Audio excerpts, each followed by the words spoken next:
다시 사셨네. 할렐루야. 우리 사도신경으로 신앙을 고백하겠습니다.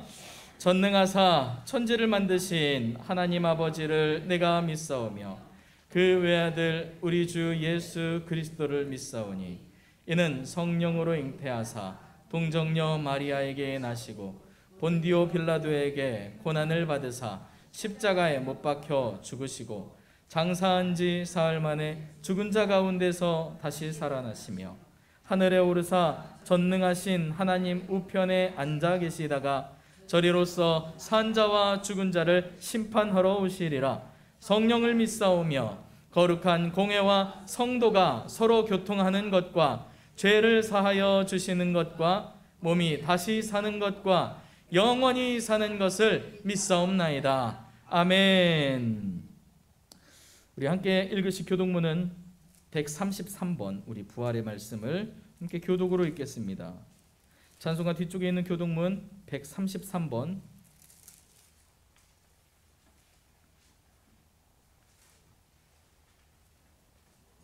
우리 교독문 133번 부활의 말씀을 제가 읽고 이어서 함께 교독으로 말씀을 읽도록 하겠습니다. 교독문 133번에 있는 말씀을 함께 교독으로 읽습니다. 제가 먼저 말씀을 읽겠습니다. 하나님께서 그를 사망의 고통에서 풀어 살리셨으니 우리 중 예수 그리스도로 말미암아 우리에게 승리를 주시는 하나님께 감사하노니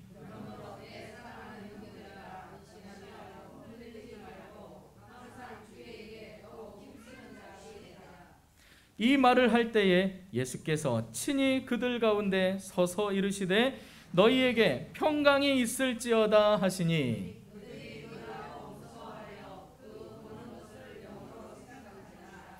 예수께서 이르시되 어찌하여 두려워하며 어찌하여 마음에 의심이 일어나느냐.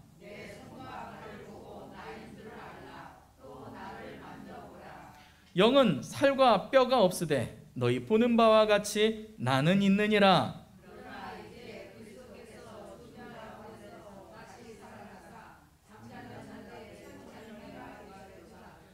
예수께서 이르시되 나는 부활이요 생명이니 나를 믿는 자는 죽어도 살겠고 무릇 살아서 나를 믿는 자는 영원히 죽지 아니하리니 이것을 내가 믿느냐.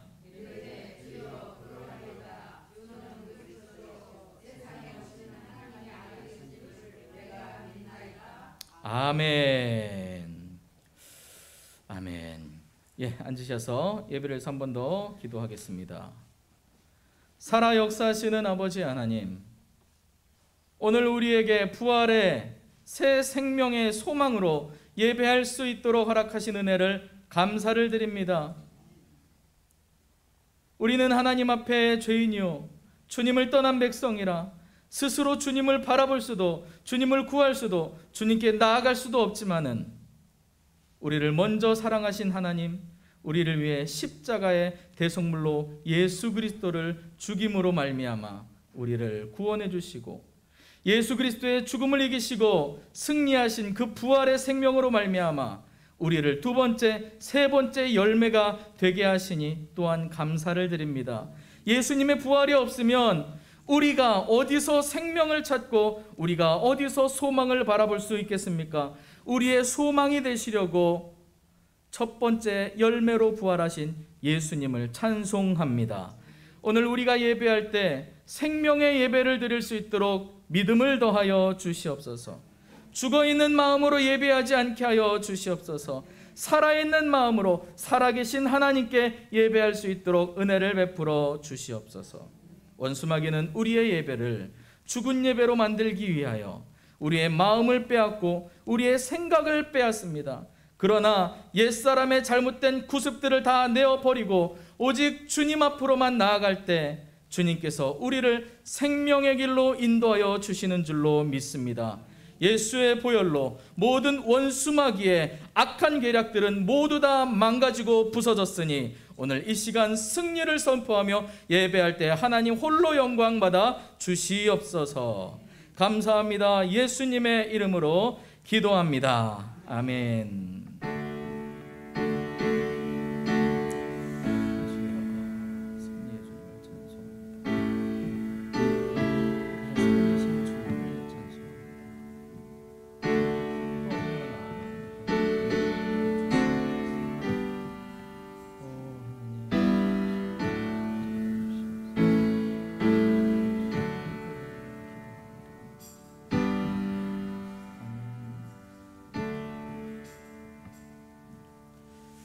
아멘. 할렐루야. 우리 먼저 준비하신 예물을 하나님께 봉헌하겠습니다. 찬송가 91장 찬송하시면서 우리 준비하신 헌금을 하나님께 드리겠습니다.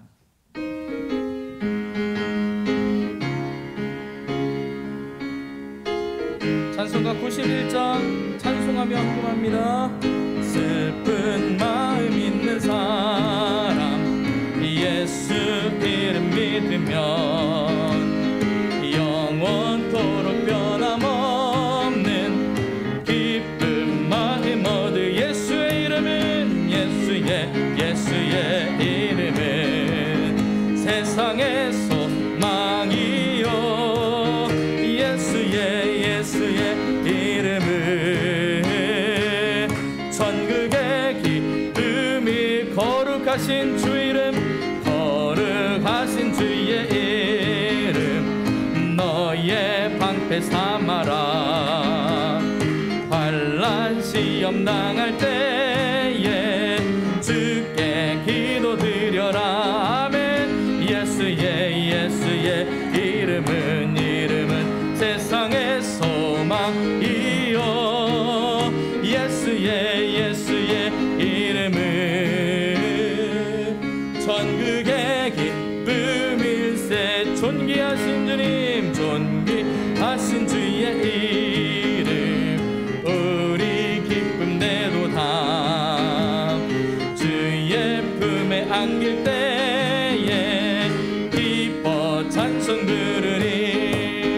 예수의 이름은 세상의 소망이요. 예수의 이름은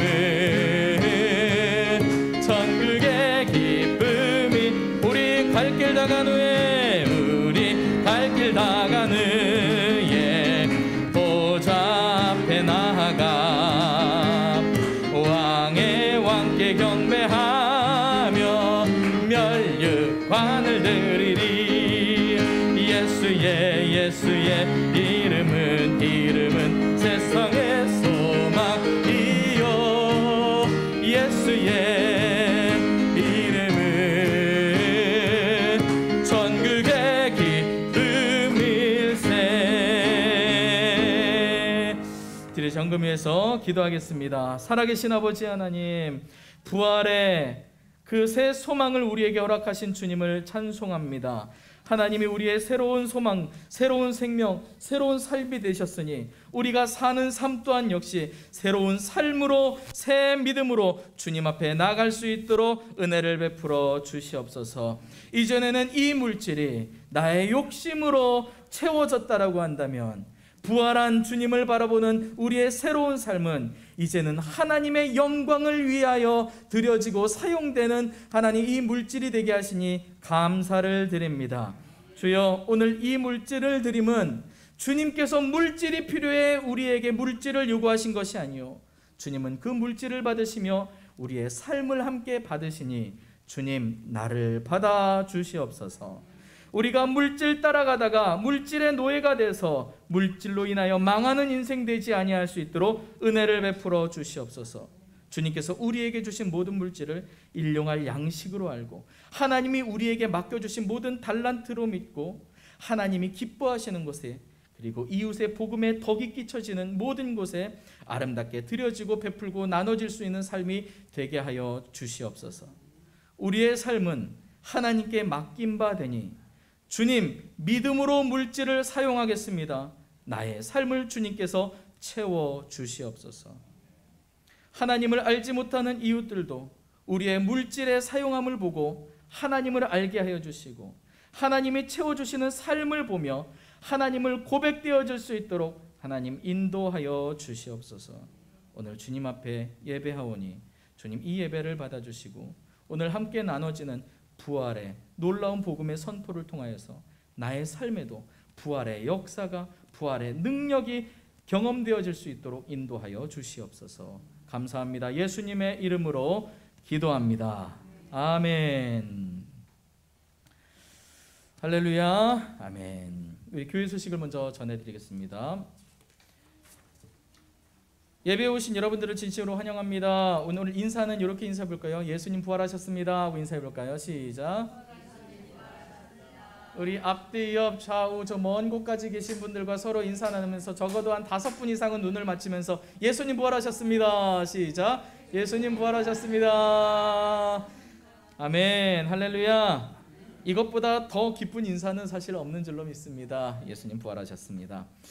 부활하신 예수님을 찬양합니다. 오늘 부활절이라 이제 집사님께서 또 수고해 주신 또 계란, 또 권사님들께서 또 준비해 주신 떡들이 있습니다. 나가면서 가져가시는데 교회 안에서 식사를 하시는 것은 아니고요.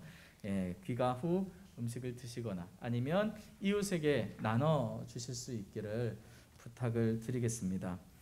부활의 기쁨을 이웃과 함께 나누시기를 바랍니다. 세상은 다 이제 절망이다, 다 안 된다, 큰일 났다라고 말하는 그 현장에서도 예수님은 부활하셨습니다. 할렐루야. 예수님께서 부활하신 현장은 부활할 만한 상황에서 부활하신 게 아니라 도무지 소망이라고는 찾아볼 수 없는 상황에서 예수님은 그래도 부활하셨습니다. 할렐루야. 우리가 이웃에게 이 부활의 기쁜 소식을 전해서 세상의 힘듦과 어려움을 이겨낼 수 있는, 아니 그것 모두를 덮을 수 있는 소망이 있다는 것을 믿음의 삶으로 보여줄 수 있기를 간절히 축복합니다. 다음 주에 우리가 교회 부지 구입을 작년에 이제 광고에서 말씀드렸던 게 한 16평 정도가 부지가 늘어났어요. 측량을 이제 새로 하면서 컨테이너 쪽에 있는 땅이 우리 교회로 좀 수용이 됐어요. 왜냐하면 컨테이너까지를 교회 땅이어서 거기를 맞춰서 아마 이제 컨테이너가 좀 세워졌는데 측량을 하다 보니까 그 건물로 되어진 데에서부터 교회 부지는 더 이렇게 여유롭게 나가야 되는 게 있는 것 같아요. 그래서 거기까지 다 수용을 하다 보니까 한 16평 정도가 교회 땅이 되었죠. 그래서 이게 2,490만 원인가 이 정도 아마 되는 걸로 기억을 하는데 교회에 있는 전체 재정이 약 1,700, 1,800만 원 정도가 있습니다. 그래서 특별헌금을 우리가 부지 구입을 위한 특별헌금을 한 차례 하고 그리고 그 부지를 이제 좀 해결해 나가려고 합니다. 참고해 주시고 기도하는 마음으로 함께 동참해 주시기를 특별히 부탁을 드리겠습니다. 네, 말씀을 같이 보도록 하겠습니다. 우리 마가복음 16장 1절부터 6절까지 말씀을 같이 보겠습니다. 마가복음 16장 1절부터 6절까지 말씀입니다. 마가복음 16장 1절에서 6절까지 말씀. 마가복음 16장 1절부터 6절까지 말씀을 우리 함께 보도록 하겠습니다.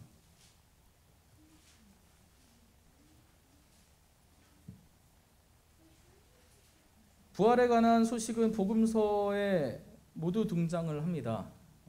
그러나 그 부활에 관한 그 소식을 기록을 하고 있는 게 조금씩 차이는 좀 납니다. 오늘 마가복음을 통해서 오늘 우리가 함께 생각해 볼 것은 예수님의 부활하심이 정말 사실인가? 예수님의 부활하심을 믿는 믿음을 우리가 믿음으로 예수님의 부활을 믿지만 정말 그것이 역사적으로도 사실이었던 일인가를 한번 좀 살펴보려고 합니다. 마가복음 16장 1절부터 6절까지 말씀 우리 같이 읽겠습니다. 시작. 안식일이 지남에 막달라 마리아와 야고보의 어머니 마리아와 또 살로메가 가서 예수께 바르기 위하여 향품을 사다 두었다가 안식 후 첫날 매우 일찍이 해 돋을 때에 그 무덤으로 가며 서로 말하되 누가 우리를 위하여 무덤 문에서 돌을 굴려 주리요 하더니 눈을 들어 본즉 벌써 돌이 굴려져 있는데 그 돌이 심히 크더라. 무덤에 들어가서 흰 옷을 입은 한 청년이 무덤에 앉은 것을 보고 놀라매 청년이 이르되 놀라지 말라. 너희가 십자가에 못 박히신 나사렛 예수를 찾는구나. 그가 살아나셨고 여기 계시지 아니하니라. 보라, 그를 두었던 곳이니라. 아멘. 할렐루야. 우리가 신앙의 가장 생명이라고 불러지면 예수님의 죽으심 그리고 부활하심이라고 말할 수 있을 겁니다. 예수님의 부활을 빼놓고 기독교는 성립을 할 수가 없습니다. 예수님의 부활을 빼놓고 우리가 구원받았다라는 것을 온전히 논할 수 있는 길은 없습니다. 예수님의 십자가에 달리심으로 죽이심으로 모든 것이 끝났다면 그냥 우리도 삶이 끝나면 죽음으로 끝나는 것일 수밖에 없습니다. 성경에 예수님께서 죽으시고 그 이후에 부활하신 것에 대해서 이렇게 말씀합니다. 그가 죽은 자들 가운데 첫 번째 열매가, 부활의 첫 번째 열매가 되었다라고 말씀합니다. 저는 그 말씀을 묵상할 때마다 너무 좋습니다. 왜냐하면 부활의 첫 열매라고 하는 그 뜻은 단순히 열매 하나로 끝내버리는 것이 아니라 첫 열매를 보고 그 나무에 뒤이어 많은 열매들이 맺어질 것에 대한 소망을 가질 수 있기 때문입니다. 예수님이 부활한 것은 예수님 혼자 부활하신 것이 아니라 우리의 부활을 미리 말씀하신 것인 줄로 믿으시기 바랍니다. 주님과 함께 십자가의 길을 가면 주님과 함께 십자가에서 죽고 주님과 함께 다시 부활하게 되는 영생을 누리게 되는 것을 믿으시기 바랍니다. 그런데 이것을 설명한다는 것이 쉽지 않아서 사람이 어떻게 죽었다가 다시 살아날 수 있느냐? 사람이 어떻게 죽었다가 다시 살아날 수가 있느냐?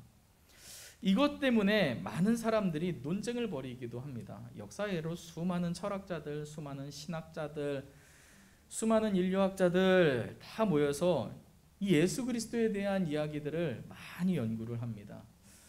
어떤 사람들은요, 그 예수님의 부활하심을 부정하기 위해서 한평생 그 연구를 하는 사람도 있습니다. 아니, 예수님의 사심이라고 하는 이 소망의 소식을 가지고 한평생 주님 바라보며 살기에도 우리는 부족한 인생인데 그저 그것이 거짓말이다라고, 예수라는 사람이 죽은 것도, 예수라는 사람이 다시 살아난 것도 이거 다 거짓이다라고 하는 것을 밝히기 위해서 온 삶을 투자한다라는 것만큼 그 인생이 그렇게 불쌍할 수가 없습니다. 근데 참 그런 사람들이 많이 있다는 거예요. 그런데 오늘 예수님의 부활에 관한 부분을 우리가 역사적으로 그리고 그 상황들을 한번 살펴보려고 합니다.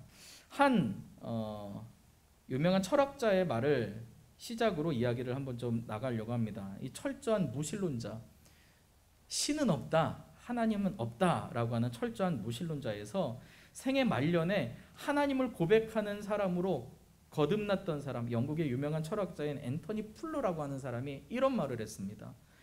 예수의 부활에 관한 증거는 다른 어떤 종교에서 주장하는 기적의 증거보다 월등하며 양적으로나 질적으로나 비교가 안 될 정도로 다르다. 예수님의 부활에 대한 증거를 하나씩 찾아보려고 합니다. 첫 번째, 예수님은 십자가에서 죽은 뒤 무덤에 묻히셨습니다. 이것은 이미 확증되어진 그냥 역사적인 사실입니다.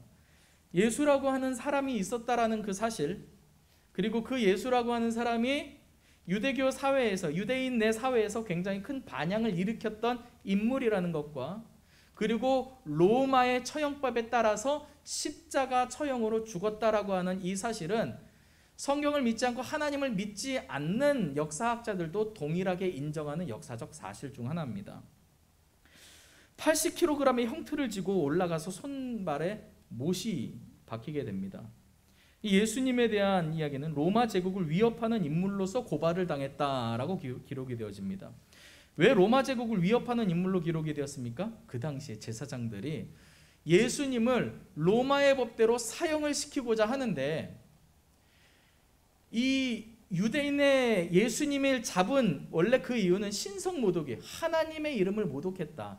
감히 사람이 하나님의 아들이라고 말하고 있다라고 하는 것으로 예수님을 붙잡았는데, 그걸 로마의 법원에 가져갔더니 로마 법에서는 그건 니네 알아서 해라. 그건 뭐 니네들끼리 니네 신이 맞느니 아니느니 그건 너희들끼리 알아서 따질 일이지 라고 하니까 죄목을 바꿔서 고발을 합니다. 뭡니까? 그가 유대인의 왕이라고 한다. 자기 스스로가 왕이라고 하니까 로마의 황제인 카이사르 그 황제에 반역하는 자가 아니냐라고 하면서 반역죄로 고발을 하게 돼요. 그래서 예수님께서 십자가에 달리실 때 예수님의 십자가 위에 죄인의 표를 답니다. 왜? 죄인들은 그 죄목을 표로 달아서 이렇게 박아 놓는데, 그때에 뭐라고 이제 죄인의 표를 달았냐면 유대인의 왕이라는 제목으로 표를 달아 놓습니다. 유대인의 왕.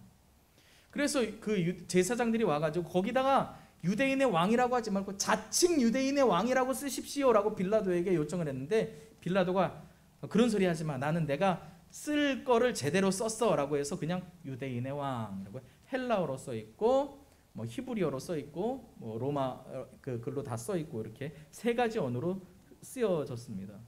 예수님께서 그래서 로마의 정식 법정에서 정식적으로 재판을 받아서 정식적으로 죄목이 확정돼서 정식적으로 처형을 당했는데, 그 죄목이 바로 로마 제국을 위협하는 인물이다라는 것입니다.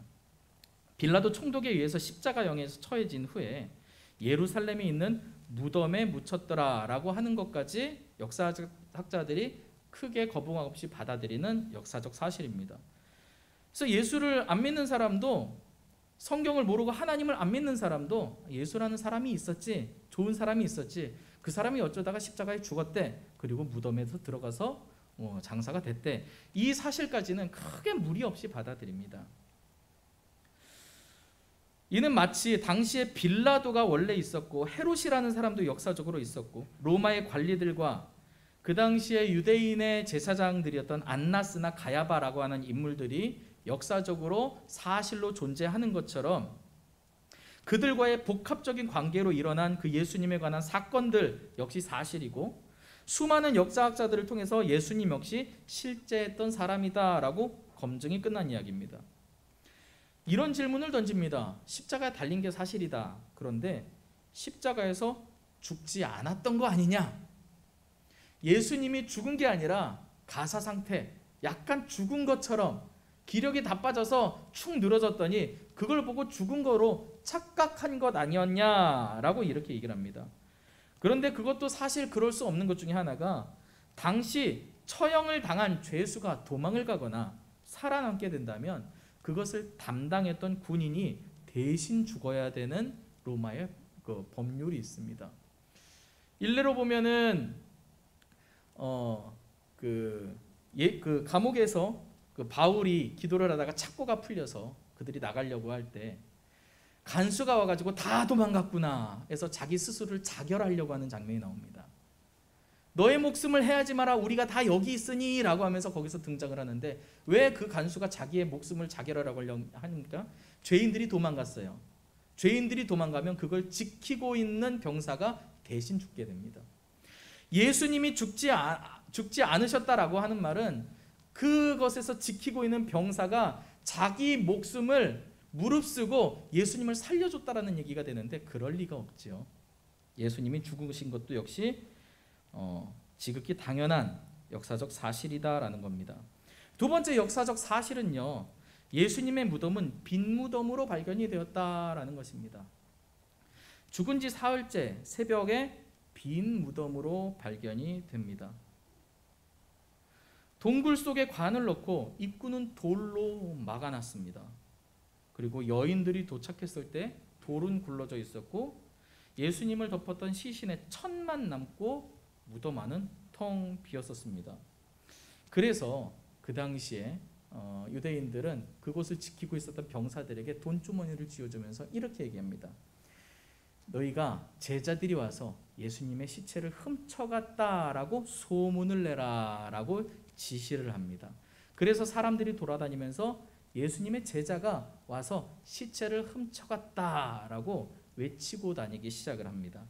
그래서 당시 많은 사람들은 그것이 사실인 것처럼 받아들여지는 경향도 있었습니다. 그런데 예수님의 제자가 정말 예수님의 시신을 훔쳐갔을까? 라고 하는 이 질문에는 이런 대답을 좀 해볼 수 있을 것 같습니다. 자기 목숨을 부지하기 위해서 도망쳤던 겁 많은 어부들이라는 겁니다. 예수님의 제자라고 하면 우리가 정말 대단한, 그러나 그 예수님의 제자의 정말 대단한 믿음은 어디서였냐면 부활하신 예수님을 만난 뒤에 성령 충만하고 그 뒤부터 제자들을 통해서 사도들을 통해서 능력들이 나타나고 복음을 전했더니 수많은 사람들이 복음을 듣고 회개하는 일들이 나타나고 그들이 목숨도 두려워하지 않고 복음을 전하다가 순교하는 현장들을 바라보면서 야, 예수님의 제자, 예수님을 함께 따랐던 사도들은 정말 믿음이 대단하구나 라고 여겨지는 것이지, 예수님께서 십자가에 달려 돌아가신 그 현장의 제자들은 전혀 그렇지 않았다는 거예요.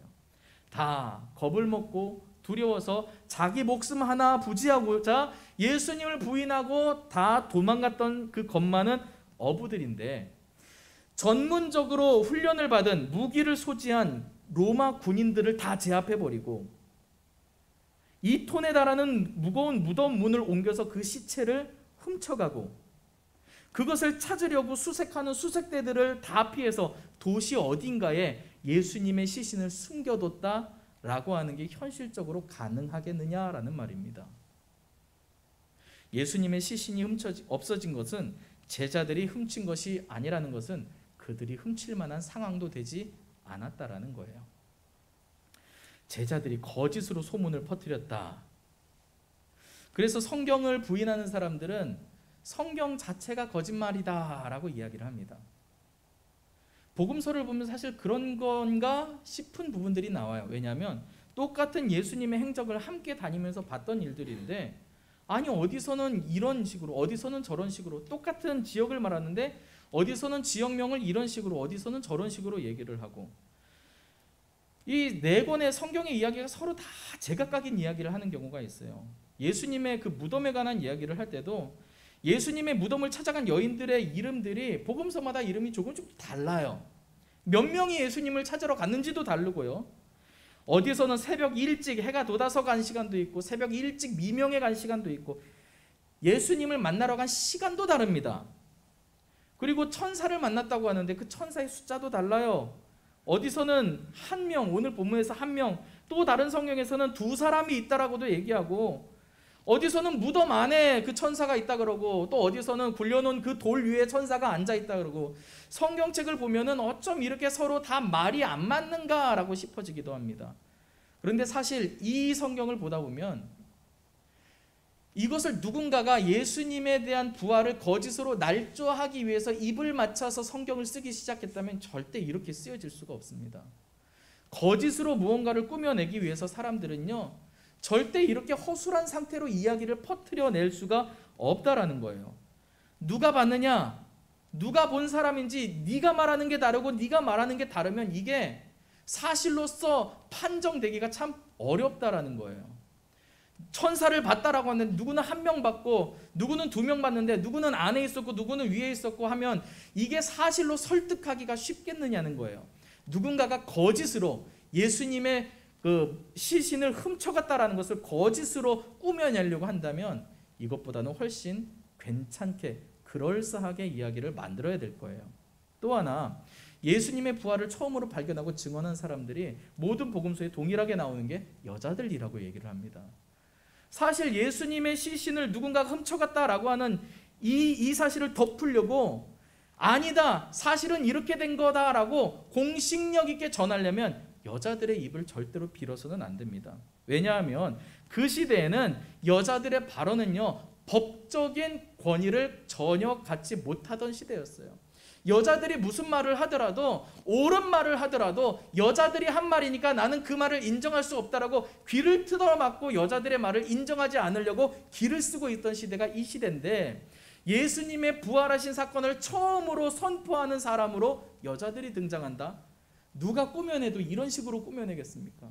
누가 거짓말로 조작을 해도 이런 식으로 말도 안 되게 그걸 조작하겠습니까? 그리고 그런 얘기를 누가 듣겠습니까? 서로의 말들이 다 다릅니다. 복음서는 자기가 경험한 예수님에 대한 이야기를 기록한 것이기 때문에 그렇습니다. 자기가 경험한 복음, 자기가 경험했던 그 복음의 그 주관적인 관점을 가지고 복음서는 쓰여졌기 때문에 서로의 조금씩의 차이는 등장할 수 있지만 분명한 한 가지, 모든 복음서에서 동일하게 말하고 있는 것은 예수님은 부활하셨다라고 하는 사실입니다. 그 사실만큼은 어떤 복음서에도 다르게 기록되지 않았습니다. 또 하나는 예수님의 부활의 소문이 저쪽 멀리 안디옥이나 다른 지역에서부터 먼저 시작된 게 아니라 예수님께서 십자가에 죽으시고 예수님의 시신을 군인들이 지키고 있고 예수 믿는 사람들을 잡아 죽이려고 하는 수많은 사람들이 웅성거리고 있는 그곳 예루살렘에서부터 예수님의 부활에 대한 소문이 시작됐다는 것 또한 우리가 주목할 만한 일입니다.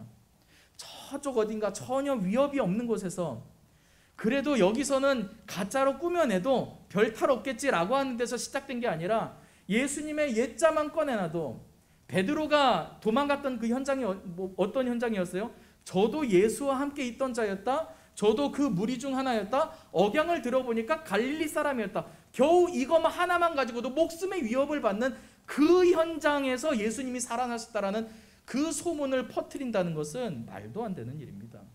예수님의 복음이, 예수님의 부활에 대한 사실이, 그 소문이 퍼뜨려진 곳 자체가 그것이 사실이다라고 하는 반증을 가지고 있기도 합니다. 왜 그랬을까요? 그것은 사실이기 때문에 거기서부터 소문이 시작이 된 것입니다. 잘 생각해 보면 예수님의 부활을 거짓으로 주장해서 제자들이 얻을 수 있는 유익이 뭐가 있을까요? 예수님이 십자가 달려 돌아가셨어요. 제자들은 다 뿔뿔이 흩어졌고 예수님을 지키고 있는 군사들이 예수님의 무덤 앞에서 지키고 있는 그 엄중한 그 시대에 예수님이 살아났다라고 하는 거짓말을 해서 그들이 얻을 수 있는 이익이 도대체 뭐가 있을까? 하나도 없습니다, 사실. 오히려 예수님이 살아나셨다라고 말하기 시작하면 그때부터 무슨 일이 시작됩니까? 위험한 일들이 시작해요. 제자들이 아무 말도 안 하고 있었으면 별 탈이 없었을 겁니다. 그런데 이 제자들이 갑자기 튀어나오더니 예수님 부활하셨다고, 살아나신 예수님을 내가 보았다고, 내가 그를 만났다고, 그가 진짜 하나님의 아들이고 그가 진짜 구원자다라고 소리쳐 외치는 그 현장부터 교회 핍박이 시작됐다는 것을 우리는 기억해야 됩니다.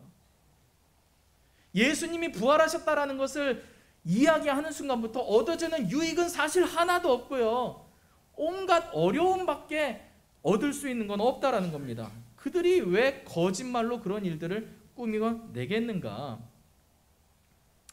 예수님의 부활을 증거하다가 죽은 순교자에 대한 이야기는 우리가 성경을 통해서도 알고 또 이야기는 전승을 통해서도 여러 가지 이야기로 전해집니다. 그러나 그 중에서 정확하게 하나님을 믿지 않은 무신론자 역사자들까지도 인정하는 순교자가 5명이 있습니다.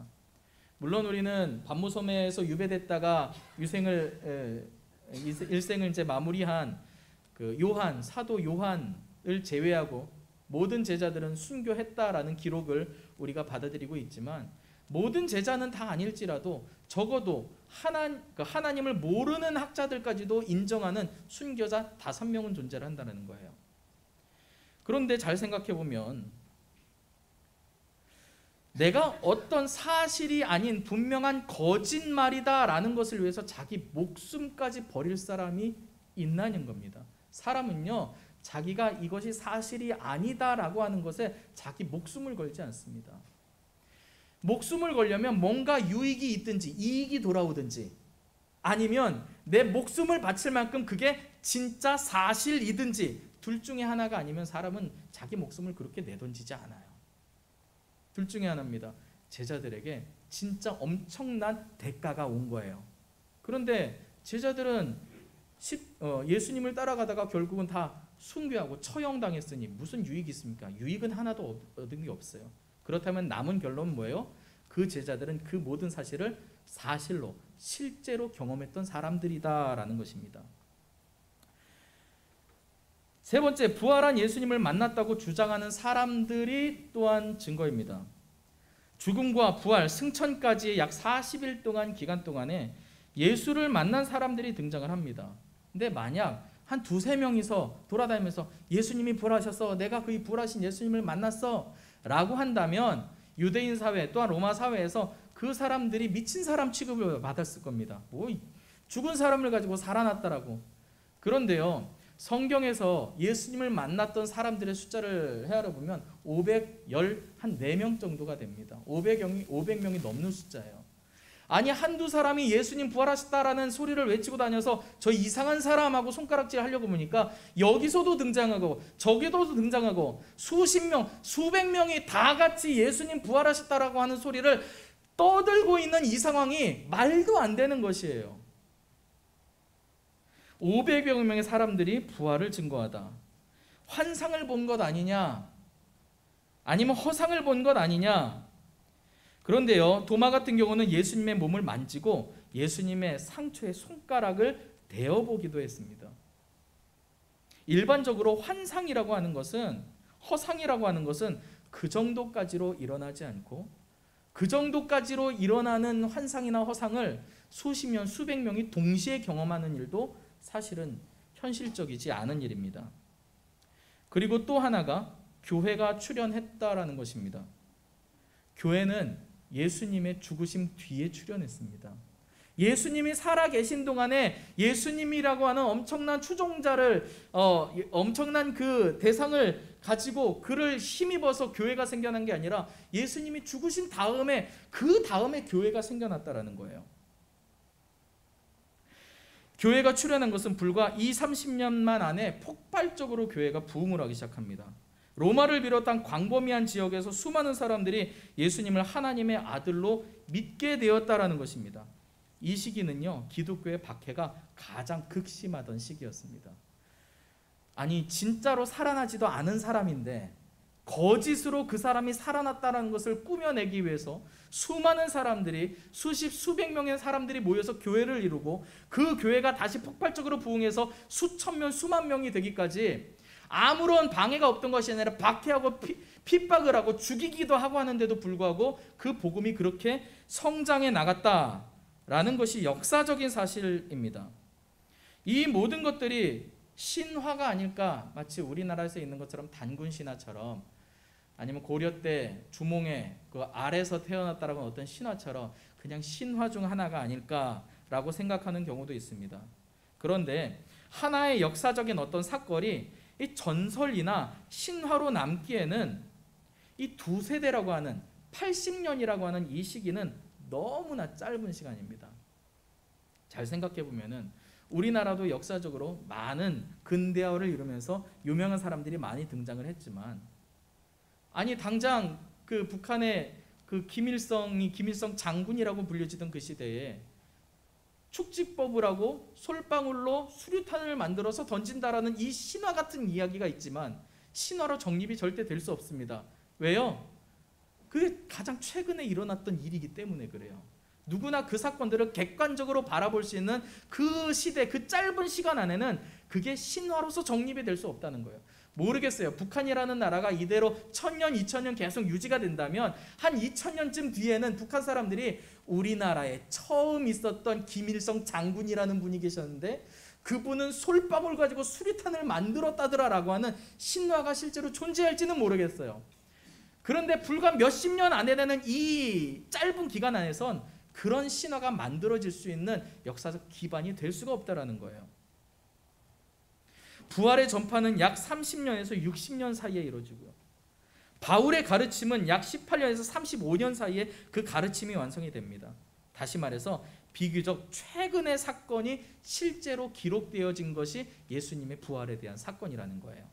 신화로 남을 만한 시간적 여유가 없었던 시기입니다. 예수님의 부활이 산타크로스나 아니면 어떤 요정의 나라, 꿈의 나라 같은 동화나 신화였다고 한다면 그 복음은 아무런 능력도 없었을 겁니다. 단군 신화가 아무리 재미있어도 지금까지 곰과 호랑이에게 쑥을 먹이는 사람은 단 한 사람도 없습니다. 쑥을 먹여서 사람을 만들어 보자라고 자기 인생을 거기다가 투자하는 사람, 목숨 걸고 곰과 호랑이를 지켜내는 사람은 없습니다. 그냥 신화이기 때문입니다. 재미있는 동화도 허탄한 신화도 복음의 능력과는 결코 같을 수가 없습니다. 예수님의 부활이 사실이라고 한다면 이런 역사적인 기반으로 볼 때에도 예수님의 부활하신 그 역사가 정말 역사적으로 사실이라고 한다면 하나님의 존재도 역시 거짓이 아니라 사실이고, 우리가 그 하나님의 창조물이고 죄인이다라는 것도 역시 사실인데, 예수님의 부활을 사실로 믿는 우리들은 인간 존재에 대한 정의가 완전히 달라지는 겁니다. 사람은 왜 있고 왜 태어나서 나는 왜 살고 있고 내가 다 살고 죽은 다음에는 어떻게 되는 것인가에 대한 모든 정의가 하나님을 아는 사람과 모르는 사람은 완전히 다릅니다. 인생의 목적 자체가 달라지는 겁니다. 그러면 무엇이 달라져야 됩니까? 사는 방식도 달라져야 됩니다. 예수 그리스도의 부활을 목격한 제자들은요, 예수 그리스도의 부활을 목격하고 그것이 사실이구나라고 여겼던 예수님의 제자들은 그 뒤부터 삶이 완전히 바뀌었던 것을 사도행전에서 기록하고 있습니다. 제자들의 삶은 더 이상 먹는 것, 마시는 것, 입는 것, 사람들에게 인정받는 것을 위해서 자신의 삶을 채워가지 않습니다.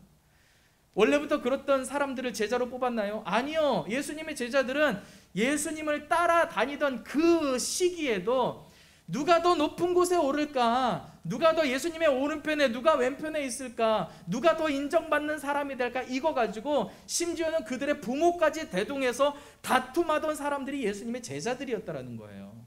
원래부터 성숙되어 있는 사람이 아닙니다. 그런데 그들이 왜 변하게 됐어요?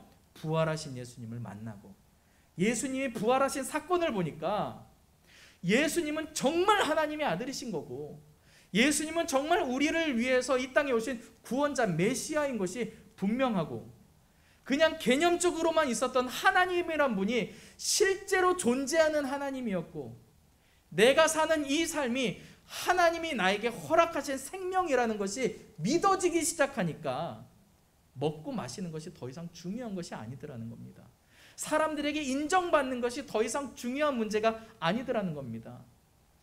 그래서 성전 미문에 앉아서 구걸하고 있는 그에게, 안증뱅이에게 이렇게 얘기하지 않습니까? 은과 금은 나에게 없지만은, 은과 금은 나에게 없지만은. 제자들입니다. 예수님의 부활을 경험한. 그래서 그 당시에는 이제 많은 사람들이 그들을 통해서, 사도들을 통해서 이제 많은 사람들이 개종해서 예수님을 믿게 되는 수많은 무리들이 따르게 되는 그 시점입니다. 그런데 그 시점에 제자들은 뭐라고 고백합니까? 은과 금은 없다. 사람들이 무엇을 바라보고 왔겠습니까? 뭔가 신기한 것을 바라보고 왔을지도 모릅니다. 예전에 예수님께서 하셨던 사건들이 있어서 병을 낫게 해주나? 아니면은 뭐 물고기 같은 거 먹는 걸 좀 주려고 하나? 그들 따라다니면 뭔가 신기한 일들을 경험하게 되나? 그런데 그들을 향해서 이렇게 고백하는 겁니다. 금과 은은 나한테 없다. 너희들이 나한테 요구하는 거, 얻고자 원하는 거, 세상이 좋은 거다라고 얘기하는 거, 그건 나한테는 없다. 그런데 이거 하나만은 있다. 예수의 이름이다. 할렐루야. 부활하신 예수님을 만난 사람들은요, 예수의 이름으로 사는 사람들입니다. 우리의 삶을 한번 돌아보시기 바랍니다. 우리는 부활하신 예수님을 만나서 그 부활하신 예수님을 따르는 참된 제자 같은 삶을 살고 있습니까? 금과 은은 없어도 괜찮다. 그러나 예수의 이름이 없으면 안 된다라고 하는 그런 간절한 심령으로 우리가 하루하루를 살 수 있기를 간절히 부탁을 드립니다. 부활하신 예수님입니다. 예수님은 정말로 부활하셨습니다. 아니, 우리 옆집에서 누가 죽었던 사람이 살아났어도 우리는 그거 굉장한 놀라운 사건으로 바라볼 텐데, 천지를 창조하신 하나님이 사람의 몸을 입고 이 땅에 오셔서 사람과 함께 한평생 사시다가 그 사람을 사랑하셔서 그 사람의 손에 붙들리고 죽임당하시고 그리고 죽음을 이기시고 다시 사셨다라고 하는 이 사실이 놀랍지 않으십니까? 그리고 그 모든 사건이 나를 위해서 이루어졌다라는 것에 감격적이지 않으십니까? 그러면 이제 우리가 사는 삶은 이젠 내가 사는 것이 아니요, 내 안에 그리스도께서 사는 삶이 되어야 될 줄로 믿습니다. 우리 함께 찬송했으면 좋겠습니다. 부활하신 예수님을 감격적으로 노래했으면 좋겠습니다. 주 하나님 독생자 예수 날 위해 오신 그 주님, 살아계신 주님이라고 우리가 힘차게 외쳤으면 좋겠습니다. 살아계신 주님이라고 힘차게 자랑하며 우리가 선포해 봤으면 좋겠습니다. 이 찬송 같이 부르시고, 주님, 우리가 부활하신 예수님을 우리 날마다의 삶에서 힘있게 선포하고 외치며 나의 삶이 부활하신 예수님을 만난 삶으로 금과 은은 없어도 예수의 이름 붙잡고 사는 삶이 되게 하여 주시옵소서. 우리 함께 찬송하고 기도하겠습니다. 우리 함께 박수치며 찬송합니다. 주 하나님 독생자, 주 하나님 독생자 예수 날 위하여 오시었네. 내 모든 죄 용서하시고 죽음에서 부활하신 나의 구세주, 살아계신 주, 나의 참된 소망, 걱정 근심 전혀 없네. 사랑해 주네. 갈 길 인도하니 내 모든 삶의 기쁨을 충만하네. 주 안에서 거듭난, 주 안에서 거듭난 생명 도우시는 주의 사랑, 참 기쁨과 확신 가지고 예수님의 도우심을 믿으며 믿음으로 선포합시다. 살아계신 주, 나의 참된 소망, 걱정 근심 전혀 없네. 사랑해 주네. 갈 길 인도하니 내 모든 삶의 기쁨을 충만하네. 그 언젠가 주 뵐 때까지 주를 위해 싸우리라. 승리의 길 멀고 험해도 주님께서 나의 앞길 지켜주시니. 살아계신 주, 나의 참된 소망, 걱정 근심 전혀 없네. 사랑해 주네. 갈 길 인도하니 내 모든 삶의 기쁨을 충만. 살아계신 주님, 나의 소망, 살아계신 주, 나의 참된 소망, 걱정 근심 전혀 없네. 사랑해 주네. 갈 길 인도하니 내 모든 삶의 기쁨을 충만하네.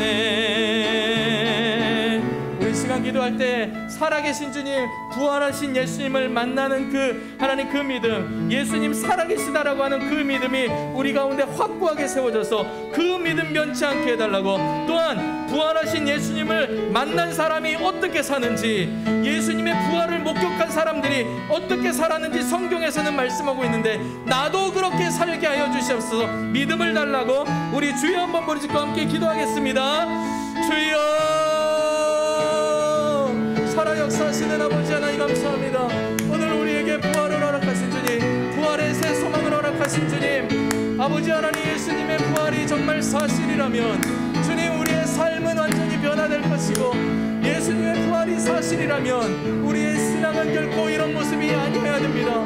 주님, 우리에게 이 믿음을 주시옵소서. 주시옵소서. 예수님은 부활하셨고 지금도 살아계시고 우리에게 다시 오실 주님이시다라고 하는 이 사실 결코 놓지 않게 해주시옵소서. 삶에 살다가 세상에서 근과 음은 없을지라도 우리의 이 믿음은 사라지지 않게 하여 주시옵소서. 내 삶의 즐거움과 내 삶의 재미들은 사라질지라도 세상 사람들이 말하는 웃을거리들이 우리 가운데 없을지라도 그래도 예수 그리스도의 이름은 결코 내 삶 가운데 사라지지 않기를 원합니다. 예수의 이름으로 충만한 삶이 되게 하여 주시옵소서. 부활하신 예수님은 죽음도 이기시고 부활하셨기에 나의 삶도 이제는 죽음의 삶이 아니요 생명의 삶이 되어야 될 줄 믿습니다. 부활하신 예수님을 만났던 제자들이 살았던 그 삶, 사도행전에 나타났던 교회들의 그 삶, 그것이 오늘 나의 삶이 되게 도와주시고 나의 믿음이 될 수 있게 도와주시고 그것이 우리 교회가 될 수 있도록 하나님 인도하여 주시옵소서. 세상에서는 하나님을 알지 못하는 많은 사람들이 예수의 부활은 거짓이다라는 것을 증명하고자 자신들의 모든 인생을 허비하고 살기도 합니다. 그러나 예수님은 살아나셨습니다. 예수님은 다시 사셨습니다. 부활하신 예수님을 우리가 확실하게 믿고 주님을 따르는 삶이 되어서 세상의 어떤 말에도 어떤 유혹에도 어떤 혼란이나 고난에도 우리 주님 붙잡은 이 믿음의 손을 아버지 안에 놓지 않게 하여 주시고 믿음에 승리하는 삶이 되어서 하나님께 영광 돌리는 우리가 될 수 있도록 하나님 인도하여 주시옵소서. 아멘. 살아계신 하나님, 그 누가 무엇라고 말을 할지라도 예수님은 부활하셨습니다. 우리의 삶이 어떠한 삶이라고 할지라도 분명한 것 한 가지는 예수님은 분명히 부활하셨습니다. 다시 사셨고 지금도 살아 계시고 다시 우리 가운데로 오실 예수 그리스도를 찬송합니다. 주님, 근과 음은 없어도 예수의 이름으로 충만했었던 초대교회 성도들처럼 나도 그리 살게 하여 주시옵소서. 이 땅 사는 동안 부활하신 예수님을 붙잡고 주님을 놓치지 않는 삶이 되게 하여 주시옵소서. 하나님, 어떤 사람들은 분명히 부활하신 예수님을 부인하기 위해서 자신의 온 일생을 바치는 어리석은 사람도 있습니다.